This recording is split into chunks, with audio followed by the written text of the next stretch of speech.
Mastermind. So welcome everybody to the Insiders Mastermind, this time with our beautiful Jamie Collins in the lead. Now remember, masterminds are our think tank. This is not a lecture. Yes, you can get continuing education credit for it, but it's not, a lecture format. It's for us to talk to each other. Again, Dental Codology did get our PACE AGD approval, and so in order for you to get that, I need your help. Well, actually, I've already got my volunteers. Karen Siebert is helping me to manage this, and hopefully I'll be able to get your CE certificate to you within a very short period of time, maybe even tonight, depending on how tired I get. To qualify for CE, there's two parts. We have our course description, which Jamie, so you can see how I put it together. And the other part is I need you to sign in the chat box. I need your first and last name in order for you to get credit for continuing education. And obviously I have your email, et cetera, so I can send it to you, but you need your first and last name in the chat box. So please, everybody, go ahead and put that in there. Now, again, we have the CE already ready, and again, that will get out to you. As a subject code, I may try to make sure the subject code is as accurate as can be for our subject, because I know that in some states that there are specific rules about what you need to take and how you need to take it. So the subject code does have the proper AGD code as well as the category to which the continuing education fits. I had an insider member request this week, and that's for us not to do the roll call. And I thought it was a great opportunity to explain once again why that's done. It is not an attendance thing.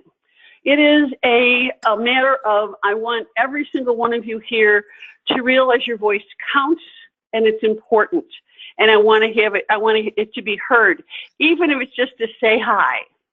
So in as much as we do listen to our members and listen to the insiders and what their preferences are, I still want to recognize everybody that's here.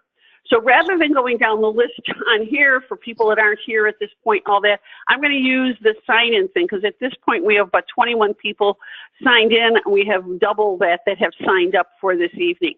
So we're going to start with Adela. Say hi, Adela. Adela? Come on, there you are. Della, where are you at? Where do you come from? Where's your?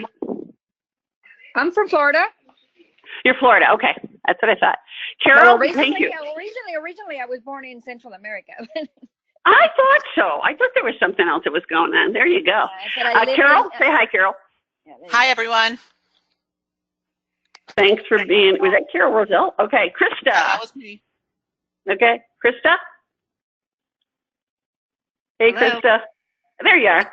Thank you. Eric? Eric, did you call in and then walk away again? Anyway, all right. Jamie, we're going to certainly hope you're here. Say hi, Jamie. Hello, everybody. Such clarity we have from Jamie, which is what we hope for. Hi, John. Say hi, John. John Camisi. John and Karen are here. There we go. Thank you. And the Karen that's here is Karen Siebert. Say hi, Karen. Hi, everybody. There we go. Kimberly. Hi. Thanks for being here. Corey, we haven't seen you for a while. Great to have you, Corey. Corey Newcup? I know how to say that in my head. Corey? Hello? She's got her microphone blocked. Linda Jurtowski. Linda, can you say hi here? Make sure we can hear your microphone. Okay, we'll go back to Linda. So the other Linda Jorgensen. Hi, everybody. Hi from Wisconsin. There we go. You got home safely then, Linda. I did. Great. So we have our two Lisas, Illinois Lisas. Lisa Graziana, say hi. Hi, everyone. There we go. And Lisa Schmidt. Hello, everyone. Great to have you. Lucy. Hi, I'm here. Terrific. Another Wisconsin native. I don't know if you're native. Lucy, are you from Wisconsin originally? Yes, born and raised. Born and raised. There we go. New York. Michelle Race, are you here? Say hi. Hi, everybody. I'm here. Terrific. Glad to have you. Delaware, Nancy. Hello. Hi, Nan. Hi, Nan. Paige from Washington. Hello. Hi, Paige. It's not Parker, it's Pam, right? Yes, I'm here. Hi. I thought so. And Pam, where are you from? West Virginia. West Virginia. Yay, West Virginia. Pat Pine. Say hi, Pat. Pat Pine, I've never known you to be silent. Where you at? We're not going to be able to hear you again. She's Arizona and Wisconsin. Patricia Mills. I'm here. Terrific. Do you go by Patricia or do you go by Patty? Patty. Pat, Trish. Patty, another Patty. Patty. All right, the other Patty. Rhoda, say hi. Patty, it's a good thing I've known Patty a long time, so I know how to sign her in correctly. There we go. Say hi, Rhoda from Florida. Hey, it's cold and 69 here. Sorry. Oh, you're breaking our hearts. Yeah. We feel bad for you, Rhoda. All right, say hi, California, Teresa. Teresa Shepard. Say hi. Hello. There Hello she is. from Central California. What? I said hello from warm Central California. There you go. There you go. Thank you. Vicki from Jersey. Say hi, Vicki. Jersey's in the house. Jersey's in the house. Okay, Eric, can you hear us yet? There he is. Oh, yes. Thank you. Another one. Terrific, terrific. I see Tracy Martin just arrived. Hey, Tracy.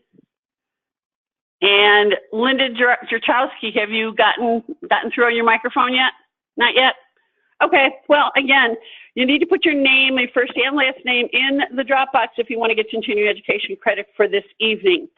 I also want to remind you, each of you have gotten an email from me last week, and it's about your renewal for the insiders. One of the things about the insiders is with the way we have these structured for the masterminds, basically, you're getting 12 free CEs because we have one of these every month. They are also posted in the insiders section of the Dental Codology website. And if you miss one and you want to go back and take it, I will set it up for you also to get a CE credit for that if you need CE, because we have had some interesting discussions and interesting speakers. The thing about the masterminds, and masterminds are currently an insider's benefit only. Not everybody gets invited to this, just people that are insiders. And the email that I sent is that basically that you have until the 15th of March to renew. I extended that to you here till the 1st of April. Part of it is I'm trying to get all the lists together, and so if you don't renew, then you won't be getting the e-bites from the masterminds or the consortium. So act on the email, act on it now. Next month, we will be having a speaker that is provided. We do have some of our corporate friends and members, and there's somebody from Carry Free Oral Balance, the company that is started by Kim Cooch and who wrote the book Balance. It's a great book. We're going to be talking about ethics and Canberra next month. I don't have a speaker name, so it's just she's an insider from. And that's on a Wednesday. And I know this is late for our East Coast people, and I really respect that. But we need for our, because we are a nationwide group, that we are going to have another one that's at 8 o'clock next time. We'll go back and have an earlier one, but that's the only way that our West Coast people and Hawaii, Alaska people get to join us, is when we have some of these a little bit later. So thank you for that, East Coast people. The Dental Codology Insurance Navigator Method system is up and running. We have 2 courses up there with 7 coming very soon, with the second level curriculum already planned. The Navigator courses are geared for clinicians and more. This it's not about how we scam the insurance company and the details of insurance. Rather, the whole work of dental codology is based on my belief that we can have a world with no oral cancer, meet the 2020 goal of the World Federation of Dentistry of a caries-free world, and that we can cure, not just manage periodontal disease. In other words, let's build a world of health together. One of the benefits of being an insider is you get 40% off of all the courses as well as the other materials. So go over and look at that, talk to your offices, and talk to other people about that. Now, again, I wanted to, one more time before we start our subject of the evening on vaping, I wanted to once again encourage you to put your name, first and last, in the chat box. Now, before I hand this over to Jamie, what I want to do is I want to talk a little bit about the Dental Codology Insurance Consortium. We, last Thursday, on the 14th of, was it 14th, 15th, doesn't matter, last Thursday, the consortium, 4 of the consortium members were at the Coding Maintenance Committee meeting at ADA. All 146 of the submissions were heard and voted on in a single day. We thought that one might go to 2 days. It didn't. They got it done in a single day. The Dental Codology Consortium is open to every insider. You can participate in it whatever way you want, but you do need to let me know, because I don't send those evites out to everybody. They go only to the people that said, hey, I want to be involved in the consortium.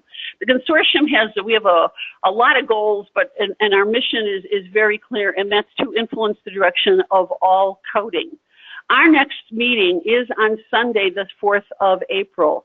At that date, we will give a full report on the happenings at the meeting. It was a very interesting meeting, had a very different vibe in this year as compared to last year.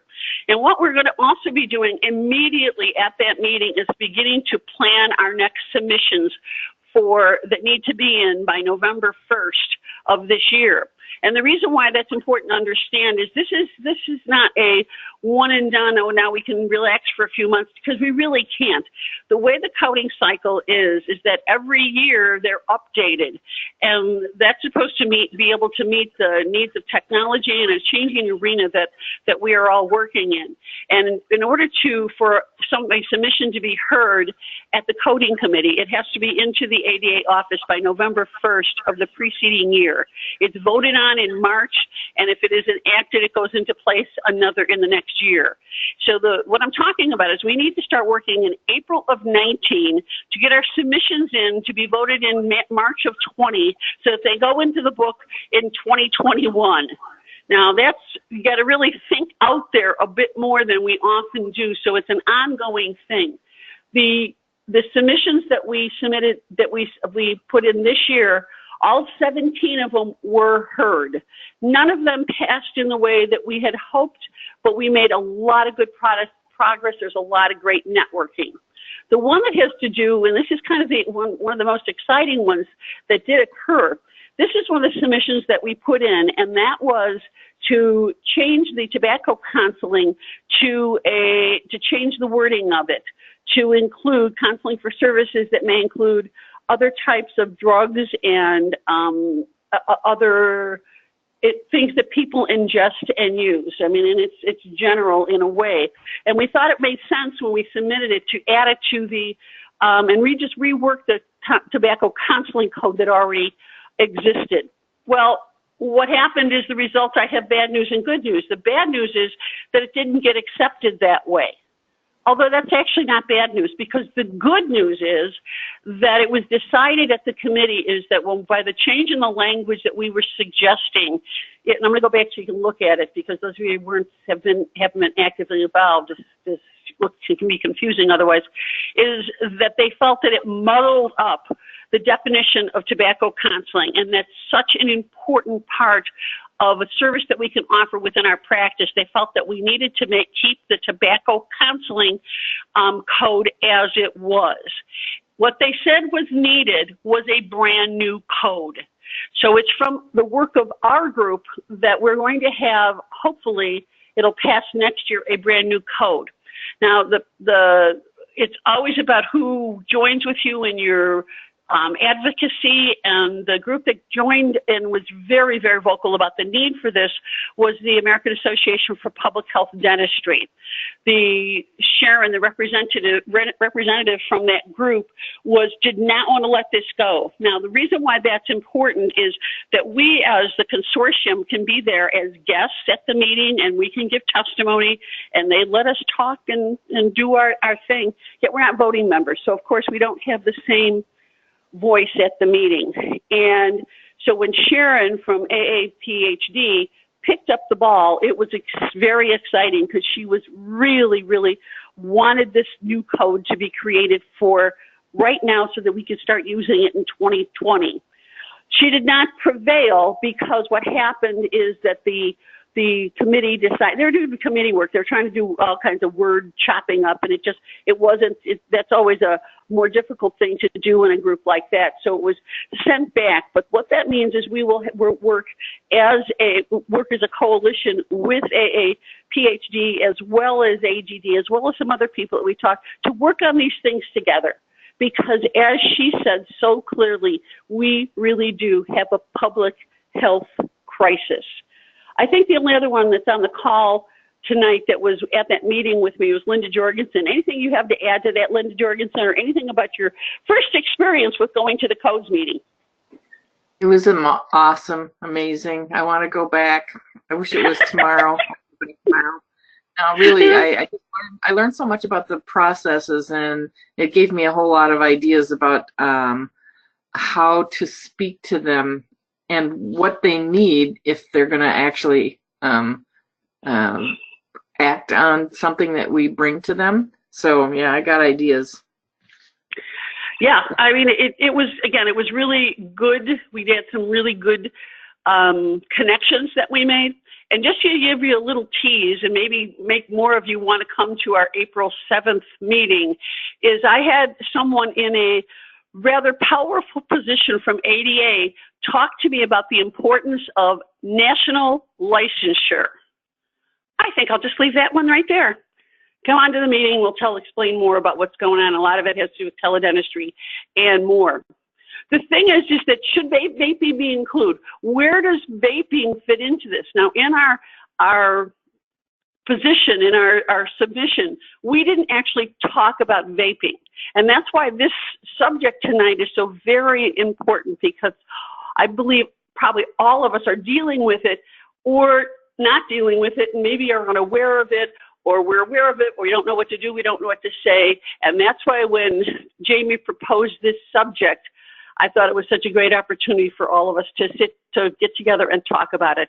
So Jamie, I'm going to hand it over to you now to give us a little bit of background and your knowledge about vaping. Thank you, Patty. So I've met some of you, whether it's via the consortium group, which I've been with. How long have we been doing that now, Patty? I've been with you since the start.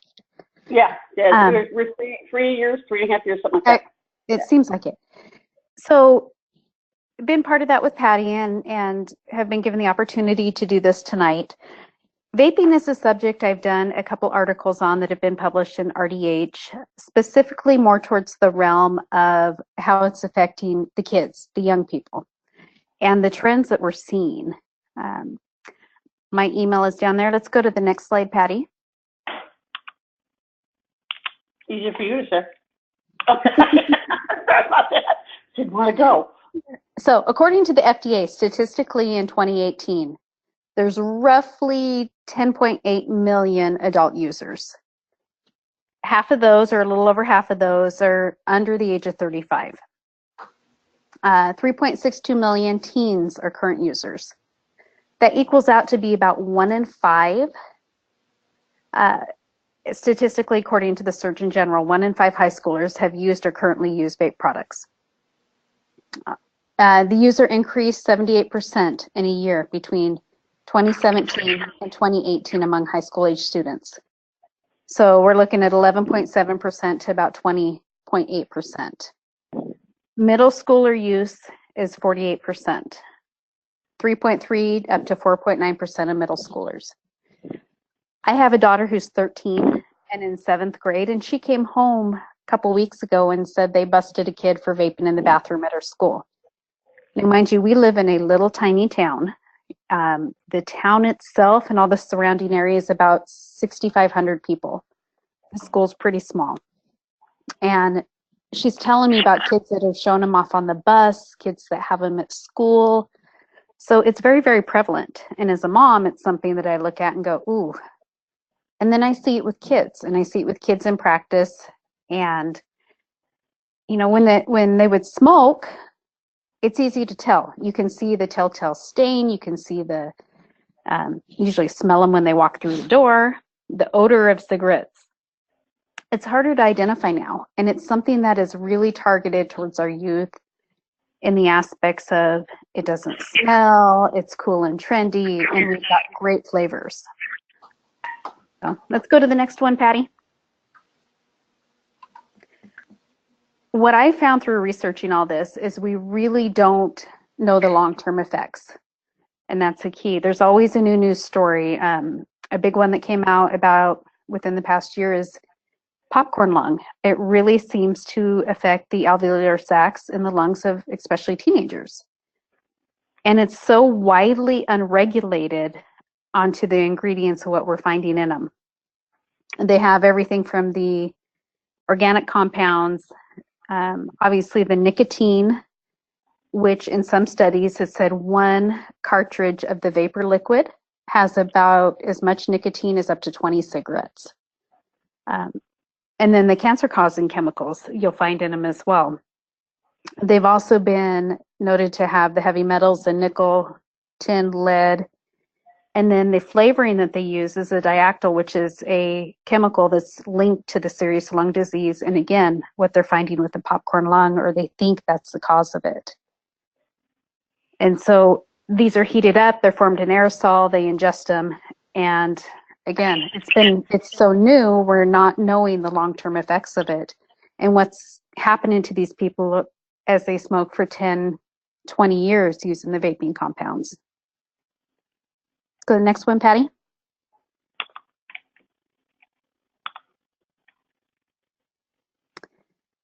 One thing that I found looking into it, we have a CDT code, this is the option for tobacco counseling, the 99406 and the 99407. But vaping is, in our realm, is not considered tobacco. So now what do we do? But, however, according to the Surgeon General of the US, they're considering considering vape products tobacco because most of them contain nicotine, which is made from a tobacco plant. In the world of dentistry and the world of the public, they don't see it as a tobacco product because it's vaping. They consider it healthier. And for maybe adult smokers to get away from cigarettes, it may be a great option. But in my opinion, it's very, very targeted towards the youth and marketed towards the youth with the jewel and other things that are meant to conceal and look small and the flavors. So we're seeing these kids come in, and a lot of times you don't know they're doing it unless you ask, or you may see that they have it with them in their pocket, something along that line. And so when we're counseling them on the usage of it, what are we able to say? So that's kind of where we go. How do we counsel these patients? And then how are we able to code for the metrics of following up that we counseled them on substance use? And I agree that maybe we need a code that's not just tobacco counseling, but maybe substance use counseling, which can include things, the cannabis, the vaping, as well as other products like that. And I think I saw a note from Pat in there.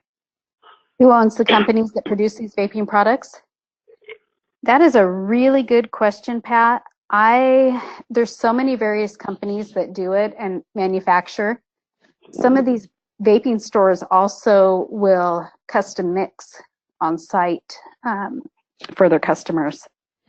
Ironically enough, here in my town, apparently Idaho doesn't regulate it too well. The vaping store is directly next door to the high school. So I don't know if it's the tobacco products or the tobacco companies that own them. I'd have to look into that a little bit more. That's a good question. I'm not entirely sure. So I'm open to suggestions. What does everybody think that we're looking at when we see these patients? Have you come across things that are helping when you have these patients in practice? Or what do you use to get through them? Maybe the dangers of it as well.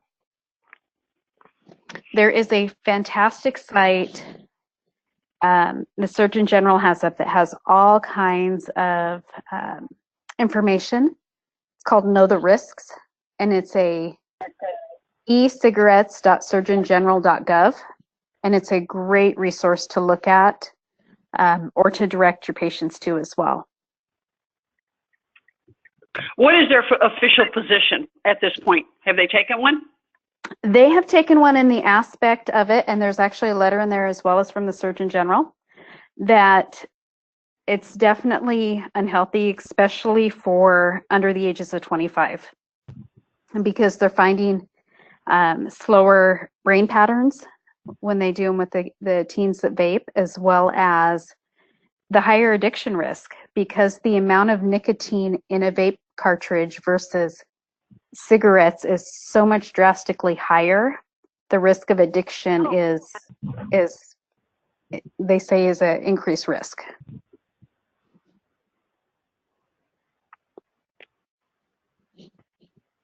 How do we recognize the signs and symptoms of somebody that's using it? I mean, asking somebody, I found that depending on how we ask it, that we might not get the answers that, they're going to tell us what they want us to hear. Exactly. They're used to being compliant to us and following our rules and not being honest about things necessarily. So what are there telltale signs? Is there a way that we can talk about it, ask questions, etc.?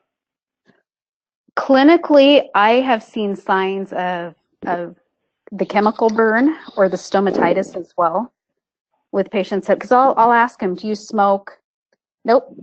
Okay. Do you use vape products? Do you, and I find that you kind of have to get more detail, because otherwise it's like the patient with a wall of calculus that swears to you they floss every single day, and you know good and well they're not getting floss in between. Unless you start asking those guided questions, and it's kind of a tender spot, especially among teens, because you don't want to offend them and you don't want to have them run to their mom and say, they're asking me about accusing me of smoking. So what I find is I'll start talking to him about other stuff, and then I may ask, do a lot of your friends do this, or do you see a lot of it within the school? And that'll get him chatting, followed by they may say they've tried it or not. And then sometimes we'll turn the conversation to, oh wow, this is some of the stuff I've read about it and some of the stuff I've seen. Did you know that? Have you ever heard of the popcorn lung, or have you ever heard of that they have up to 20 times the amount of nicotine than a pack of cigarettes do, and what that does to your body and your lungs long term? And then I'll point out to the fact that there really is no long-term studies. It hasn't been around and in effect long enough to have those. So it's really kind of some targeted questions, and depending on the audience.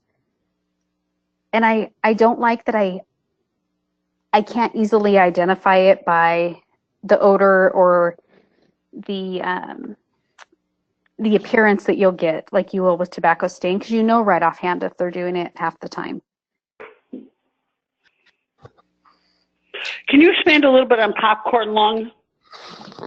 So you're heating yes, absolutely. You're heating the liquid within the vape pen. It has a heating system in it. And that's what vaporizes the liquid that they're inhaling. That has the nicotine, the chemicals, and everything within it.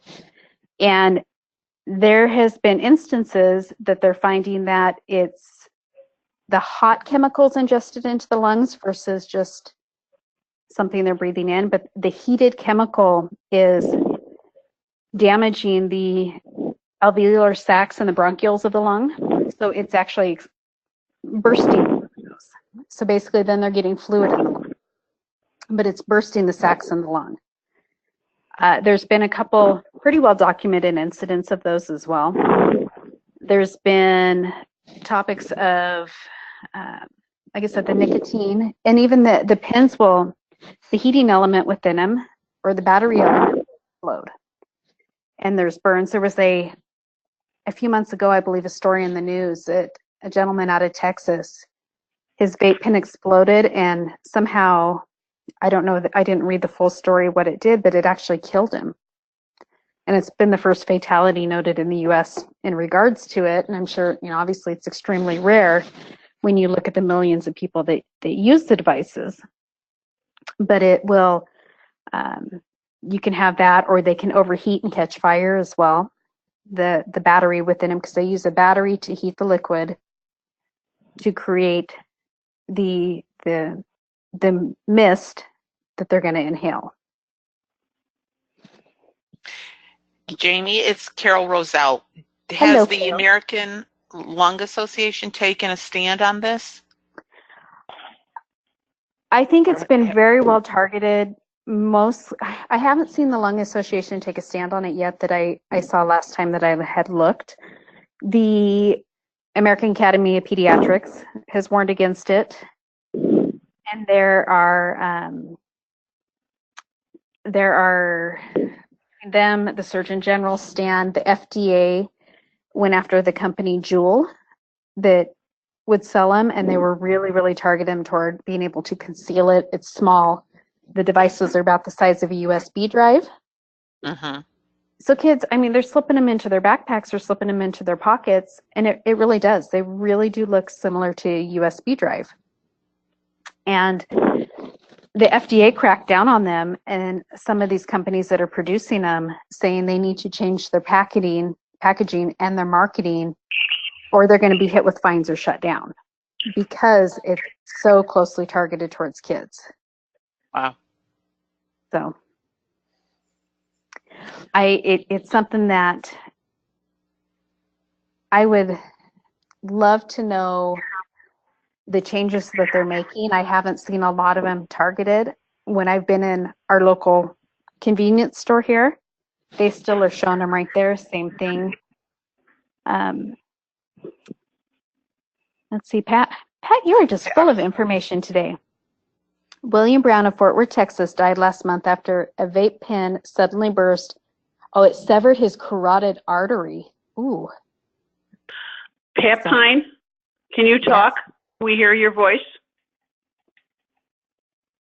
She might be having trouble with her microphone because, again, what it is Pat put that information in the chat box, everybody, but apparently Pat can't get online. We really do want to hear you talk. I'm going to start asking. I'll call you on you guys. I will. So let's talk about some experiences that you are having, or maybe you aren't having, in clinical practice. Anybody want to jump in here? Patty, it's Vicki. I have a question for Jamie. Amongst your research, how successful is vaping used for tobacco cessation or stopping smoking cessation? It seems like they're trading one modality for another. It really hasn't been used that frequent for a stopping mechanism. They're still getting the nicotine, they're still getting the chemicals. But for instance, I had a patient today who came in and she said, well, I was smoking. She's she's 28 and has advanced perio now. She goes, I was smoking and I wanted to quit, so I went to a vaping pen. She goes, I'm going to quit smoking again. She goes, because it just made it too easy to go right back to smoking, and now I use both. She goes, I use the vape pen where, I have to be like when I'm at work, and then I smoke when I'm out with friends and at home. So she's using both. She goes, so I've decided I need to go cold turkey. Otherwise, I'm never going to quit. And, kudos to her for recognizing that fact. But they're really just taking one modality in exchange for another, in my opinion, because they're still getting the chemicals. Granted, maybe not in as many of the harmful chemicals, but they're trading one risk for another. Okay, thanks. Are you seeing it in clinical practice, Vicki? Actually, this is a little close to home. My son vapes. So does mine. Yeah, believe it or not, it was from him being in the military, and he picked up smoking in the military, and he came home, and he decided that vaping is better. So I haven't seen it so much in clinical practice because, you know, I don't clinical practice that much anymore. But that's why this is a little too close to comfort for me, since my son is vaping and he's not even 20. He's got to be 25. So he's been vaping probably for over a year now. So was he a smoker previous to that, Vicky? Yes, in the military. He was. Okay. Yep. So is he doing it to try to quit smoking, or is he still picking up both from time to time, or do you know?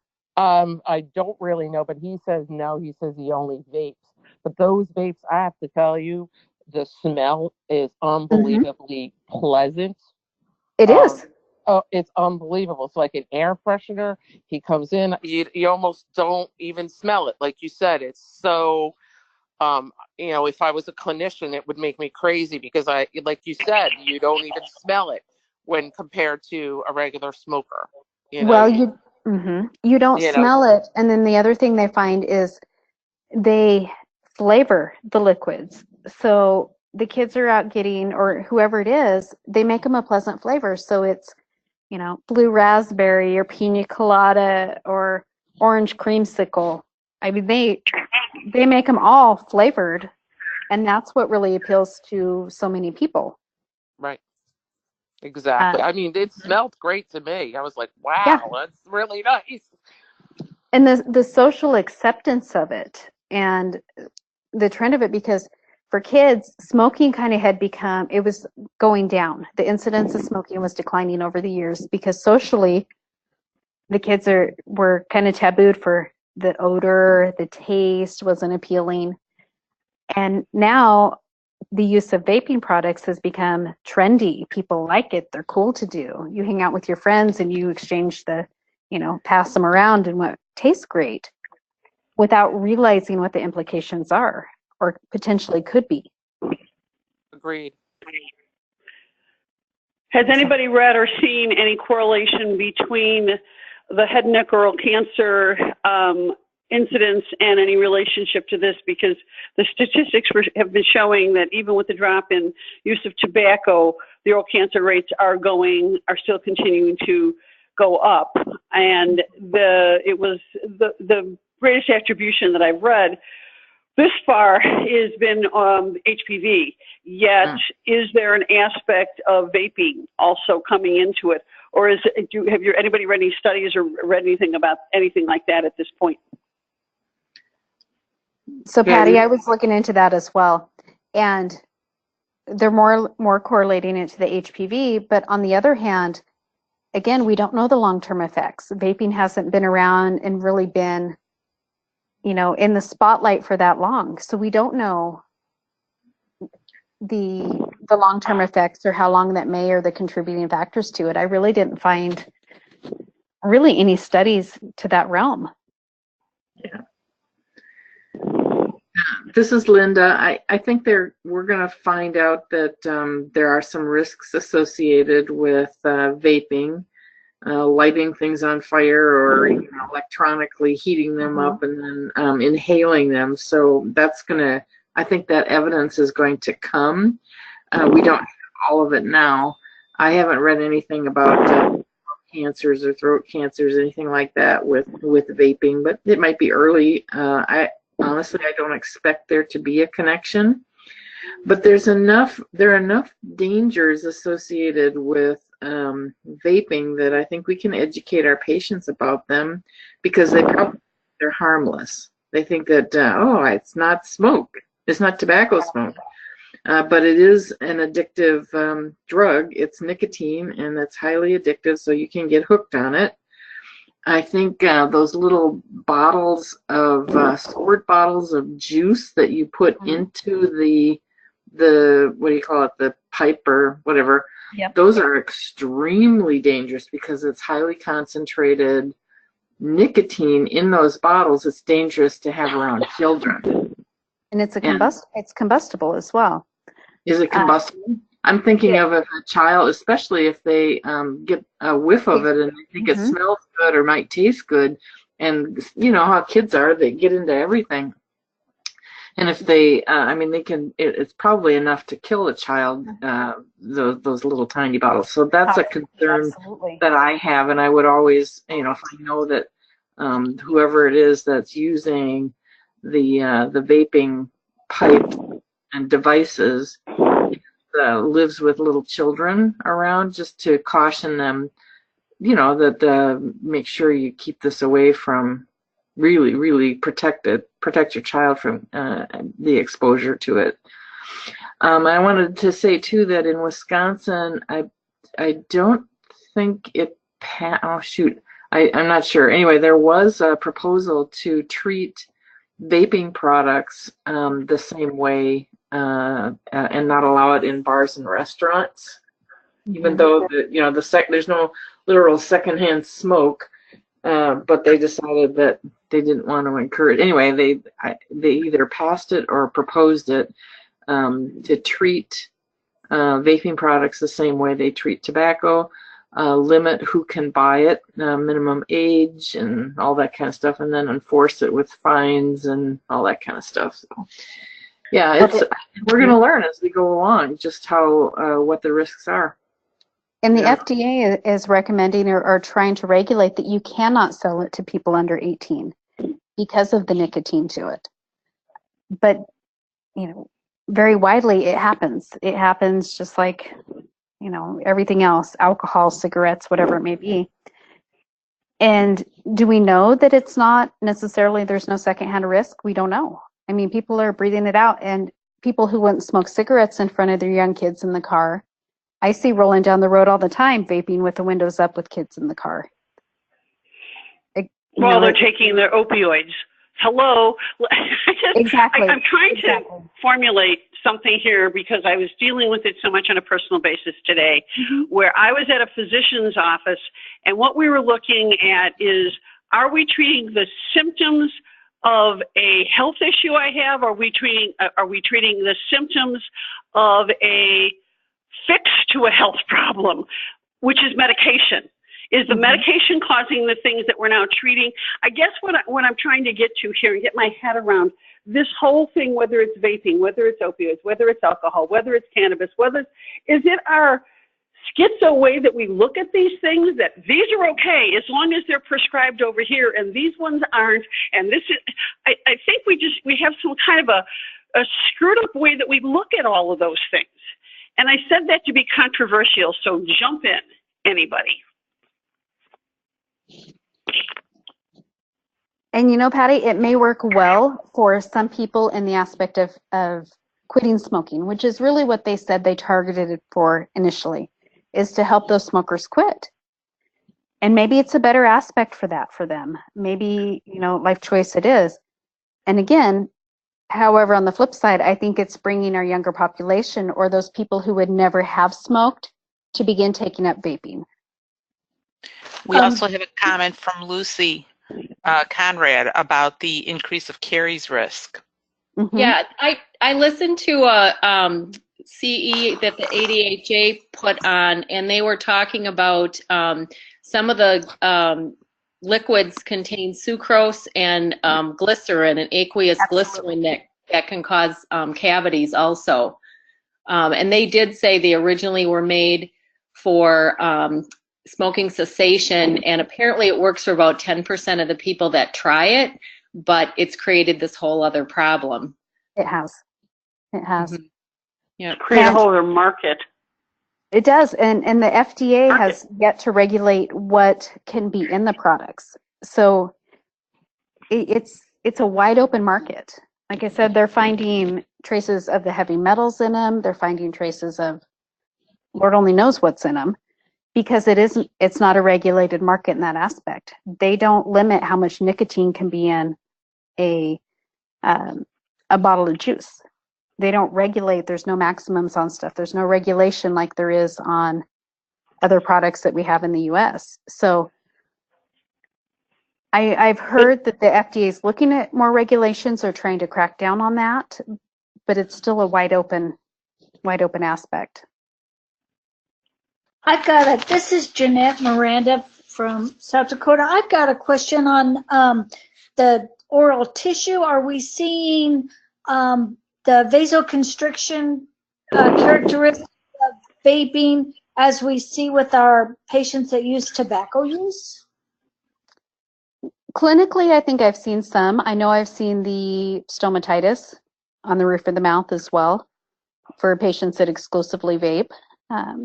I've seen that. I've seen what looks like a burn on a handful of patients too. So, you know, that's what I have seen personally clinically.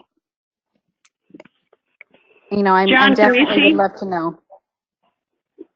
John Camisi, what have you seen? Have you seen anything in your practice? Are you picking up on this or having any issues with this in your South Carolina? Basically, the entire subject of vaping is now becoming a more significant issue than was ever imagined. It's not a harmless water vapor circumstance as they were originally thinking. The relationship, there are studies that are showing its relationship to various oral cancers, the heavy metals and the other items that are in there are all creating some interesting challenges. So vaping is as dangerous as is cigarette smoking, in my humble opinion, and anybody doing so needs to curtail and eliminate it and get on a patch or go through tobacco cessation, something that needs to be done, because this is a dangerous phenomenon and it's getting worse. In San Francisco, I heard this evening on the way home, they are actually going to be looking into an ordinance to stop all sale of all vaping products in the city of San Francisco. And they're also going to prevent any companies such as Juul, which is headquartered in San Francisco, from expanding because they have built and are occupying city-owned property in San Francisco. So they're even going to try to stop them from expanding their business. Wow. This is a serious issue. So vaping is not a harmless thing. You all know this intrinsically and inherently. We know that this is a bad thing. We have to help our patients understand that it is not a harmless aspect as they are all been led to believe. For a long time, cigarettes were a harmless thing too, if you think about it. Yeah, they were. Physicians in his commercials and movies and everything else, all was smoking, and they were recommending that their patients would smoke to calm them down. Great job, medicine. So what are you so let's talk about it from the coding and from a fee aspect. Is this a service that is appropriate for us to offer? What would that include? How would we code it, and what would it be a fee for it? And I know that's going to vary from area to area, but these are the other ends of it for us from a business perspective. Does anybody have any idea from a dental coding thing how we could code this? Why would we separate it from tobacco cessation? Well, that was one of the things, because is the metric the same, and are we doing the same as tobacco? Yes, the tobacco cessation, now that was what I was saying earlier, that the coding committee came down and said adding and talking about this is, and using the tobacco would muddle it up, and that it needs a separate code because the metric it represents, because it is a different habit. I'm not saying that, I'm just telling you that's what they came down on the coding committee. I would think that that's a little narrow-minded, but that's just me. Why do we have codes? Why do we have codes for full gold crowns and portion of metal crowns? And you know, why do we have all of those different codes for the same thing? Isn't it? I mean, because those are material differences. Those are all items that are made differently. This is still an oral device, in my opinion, that is putting some kind of aerosol into the mouth. So you know, if you want to duplicate these things and just substitute in vaping cessation counseling and just make up a new magic code, you can sure do that. The problem is, until we have the payers paying us for counseling, all of this is, we can make as many codes as possible, and this is wonderful, and I'm all in favor of it, as you well know. But until we change the mindset of the payers, it's a lot of spinning wheels. Part of the way we change the mindset of the payers is by how we use the metrics that are available to us. An example is the way we got a code for antibacterial irrigation is the way we coded it. We had no code for it, so it was submitted under the 4999, which is by report code, which requires a narrative. That narrative said that there was irrigation. So the insurance carriers themselves came to the coding committee in 2013 and submitted and said they wanted a specific code for irrigation, not as just part of the periodontal therapy, but for a unique code for it. And one of their arguments was that it was submitted over 500,000 times in 2012 alone under the 4999. So how we code also influences the future of coding. And the future, and you got to have a code in order to use the metric, and then use the metric that can then become a possibility of something that's paid. But if we feel that it's this important, and that we're talking about it the way we are, if we're talking about from it being an epidemic and a crisis, is it something that we want to have a better metric on? Or should it be just put in with tobacco? Patty, Yeah. there's been a couple comments in the chat box about people vaping marijuana. And and also some of the other, Pat Pine also added some of the different, the vaping juices. But that, again, if we're going to have a code for vaping, then do we need a specific code for vaping the nicotine versus marijuana? And I realize that, the different materials, but again, this is going to different materials too. Or is it the method of delivery? And it's the method of delivery, exactly. Method of delivery, or do we need to look at a code for substance use counseling? And by doing that, kind of where we started with our code, if I recall. It was non-therapeutic use of drugs, but then they said, well, what about products that aren't really drugs? And they wanted, initially anyway, at the code maintenance committee, they sounded like they wanted to include other things besides just the nicotine. I would call it a nicotine delivery system, the vaping. And, marijuana was mentioned. Again, we can educate people about the risks of non-therapeutic, well, what about even therapeutic use of some of these drugs? If we all encompass, but if we encompass substance use, could we encompass the opioids? Can we encompass the vaping? Can we encompass the marijuana all within that? Would they be more open to something like that, or would they be more open to something? Do we need something very specific? Do we need a separate one for opioid use, or do we need a separate one for vaping use? Yeah, I mean, I think we probably, the theme here with the submission that we made was oral effects. So some of vaping and certainly methamphetamine, which is also smoked, it has some oral effects. It might just be the crappy oral hygiene that comes along with like doing that to your brain. But anyway, yeah, it's an interesting question. I suppose you could start by making a separate code for everything you know about, and the oral effects, or the potential oral effects, and how you want to educate people about those oral effects. Or you could try to broaden it so that if they're using, they even discussed the use of the phrase street drugs, and they kind of went, I don't really like the idea of using that in a code manual. Well, they said that doesn't have a definition. Right. What would qualify as a street drug? That was part of the issue with that. And again, it's not so much of what we want to get put by the code, but through the coding committee, as much as what makes sense to us from a metric measurability. What's the important parts of this for us to measure? Because is it, do we have enough knowledge to do the counseling? Is the counseling for tobacco cessation, and again, I don't know the answers of any of these questions, but it's like, is it the same for cessation of vaping? Would those same techniques be effective? That's a good point. And again, as a reminder, the Surgeon General considers vaping tobacco because it contains nicotine, which comes from the tobacco plant. So are they going to argue, is that going to give us our opening to use this code as of now? Is that something that just to throw it out Well, there? again, I would be very, if using a code, a specific code, why are we going to use it? There's always a code because, again, we can use the 99 code.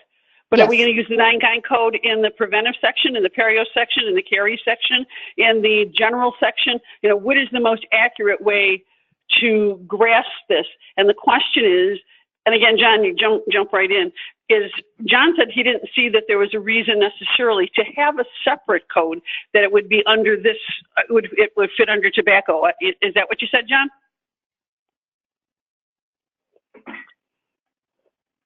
Hello, John. Yeah, we're here. This is Karen. Can't you just work on modifying the description of this code? That's exactly what we tried to do, and that's what they said no to, because they said it felt like it muddled it up. They wanted to keep tap tobacco separate. Now, I don't know that if that's because there is also a lot of money that's behind the tobacco cessation, and that is a well-honed program. But again, when I go back, I'm going to go back to that slide where I put up the American Association of Public Health Dentistry was very much for having a separate code. And part of it was about, again, as you can see the words from their website, epidemiology, biostatistics, and being able to actually have a measurable way to survey the public of what's really going on and having measurable ways to measure the outcome of the techniques that we might be using to help with the cessation. I think that was a part of it. Linda, she was passionate about this. She really, I mean, we had another motion, and that one might have, one got passed, and she bring it up again. This really needs to go. We really need to do this year, and it didn't get through. Because again, if you go back to, let me go back one more to show you again what we did submit this time, and we tried to doctor that code. Again, we got rid of the word tobacco and related to non-therapeutic use of drugs. We made it a by report, so then it would have to be documented about what it is that we were counseling. But it was about the counseling aspect of it. And they felt that this muddled things up, and to keep the tobacco counseling as it is, and that we should have a new code for this arena, which is still very broad.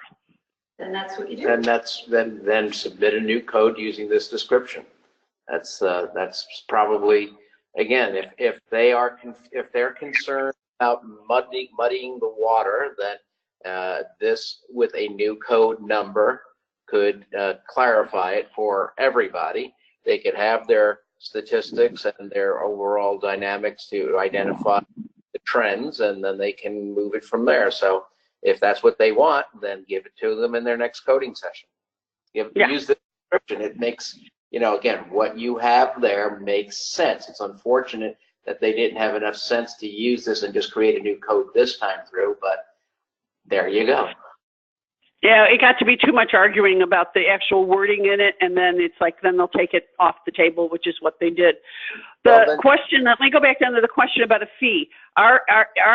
Is anybody currently charging for tobacco cessation and using that code? I mean, that's been out there a long time. Anybody on this call doing that?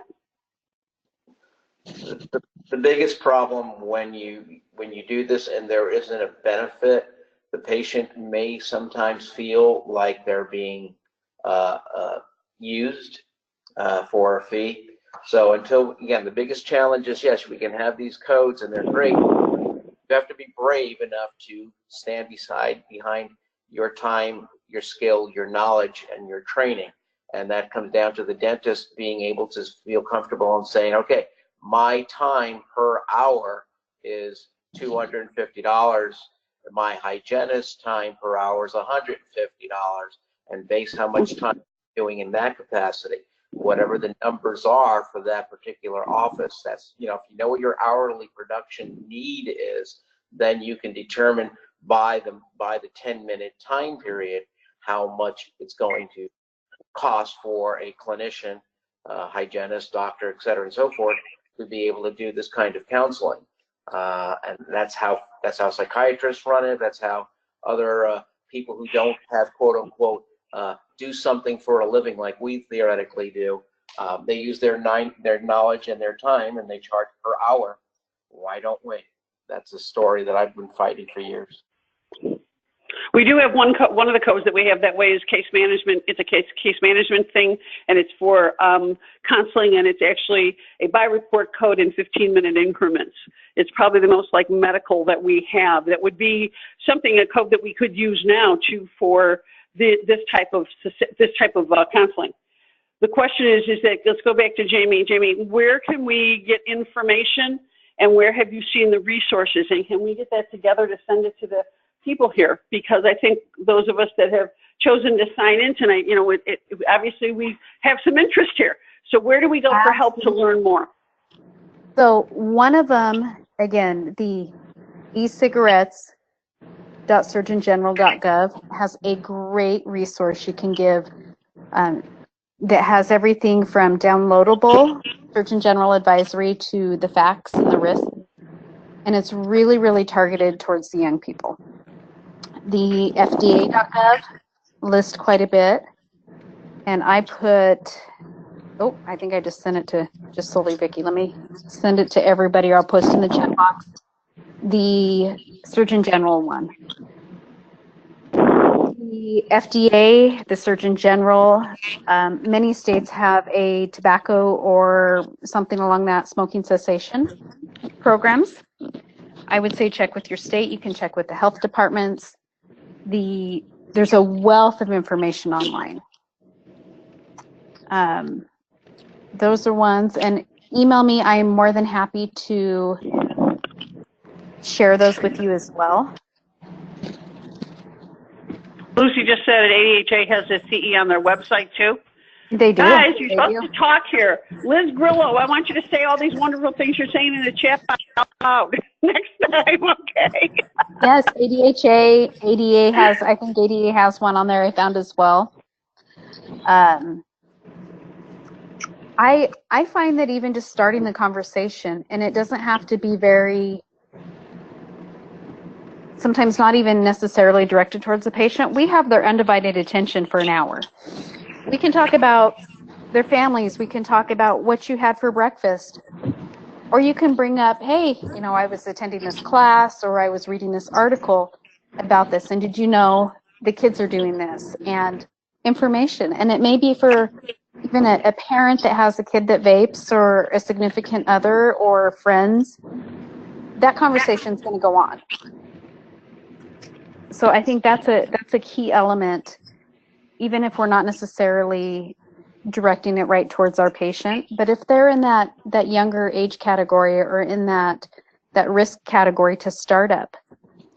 My kids and I have had this conversation. I think my daughter was the one calling out one of the kids at school that was talking about it, and she was commenting about how bad it was, and the things that my mom says that she's seen this, or it can cause this. So it's a matter of raising the awareness, in my opinion. Terrific. Thank you, Jamie, so much for bringing this subject forward. Thank you all for your participation in this. Again, I want to give you the date, the April 17th. It's a Wednesday. It's going to be at 8 o'clock. Again, you get an e-vite for that. Again, I appreciate all of you. If you need anything, text, email me, Facebook, Instant Messenger. I'm pretty easy to get a hold of, although this is being on the road time of year. So if I don't get back right away, I promise you I will. I think most of you also have, again, you have my phone number, so you can text me and I will be there. Again, if you want to attend to hear more about what happened at the codes meeting and other decisions that were made, April 7th is that. If you just want to come for that meeting, more than happy to have you. Dental Codeology is about charting our future, not waiting for somebody else to create it for us. And one of the things I know is we are all up to it. So thanks, everybody. Have a very good night. Thank you, Patty. Thank you. Good night, everybody. Good night. Thank you. Good night, everybody. Bye-bye.